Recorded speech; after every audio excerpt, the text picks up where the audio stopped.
most growers probably should be considering these as part of their marketing plan, which is not typical. A lot of people will just simply buy crop insurance separate of their marketing plan, and we don't think that at all.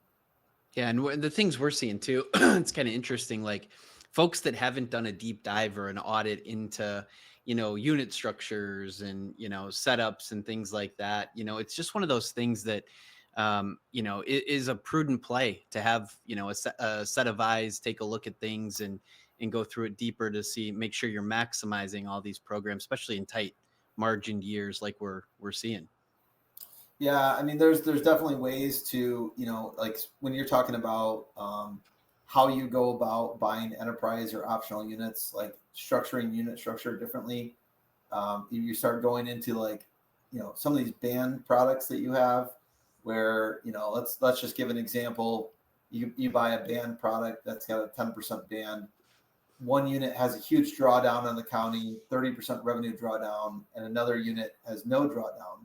That's a 15% loss, which may trigger a band payment.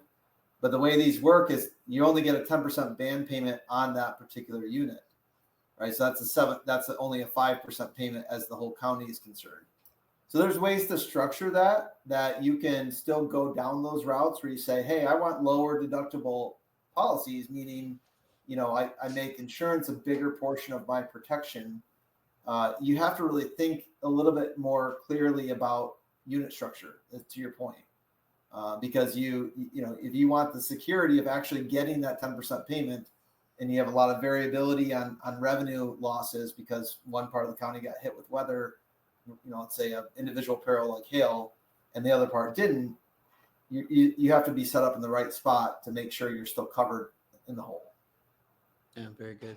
I was just going to say, as we've gotten more and more into this over the years, it's obvious that most crop insurance is kind of, viewed as like home insurance or life insurance. It's like, what's the cheap way? And this goes all the way to the agent level, just the education on how these things work and how to use them in a marketing plan or how to maximize the value. A lot of people sell just on like, how much do you want to spend?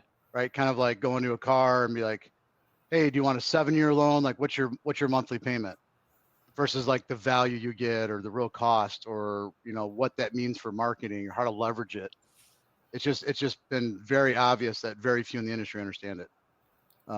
So, they'll tailor something to the cost that you want to spend, but not really understand the value of it or how to use it. So, well, let's kind of dive deeper on that too, Justin, because you say, well, what's the, you get what you pay for, yes, but like, and then they turn around, they go right back to their marketing guy and they say, well, should I sell 50% of my crop this year? Should I sell 60%?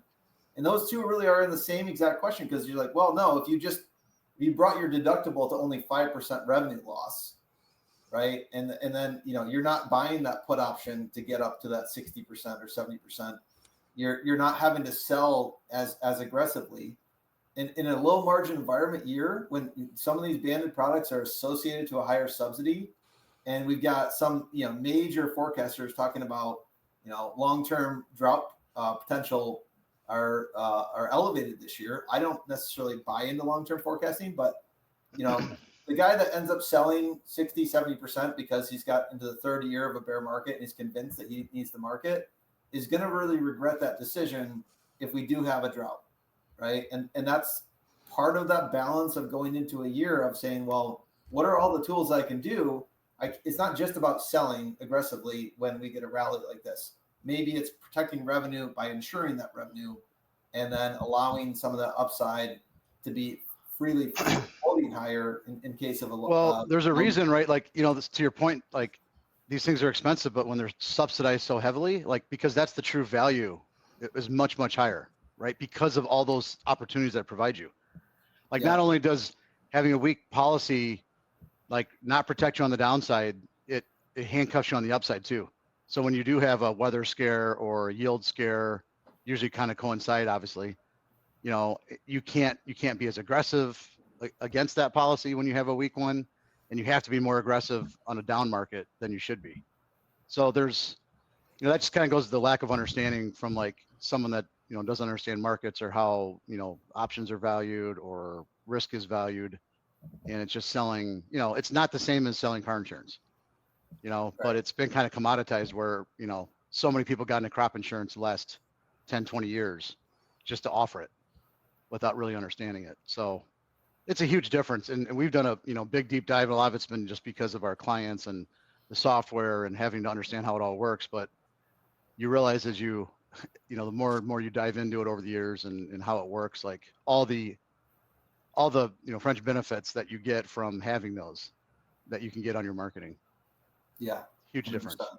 Yeah, and I can see like, you know, why it's evolved, right? If you're buying a 75% policy, of course you're going to have to market with that. Prices don't drop 25% in a vacuum, you know. And usually when they do, it's corresponding with higher yield. So you're unlikely to see that being a big portion of your marketing tool, a 75% RP policy, or even an 85% RP policy for that matter. Everyone kind of knows they need to market on top of that. But you start getting into going beyond 85%, now we're talking about actual blending into the marketing world.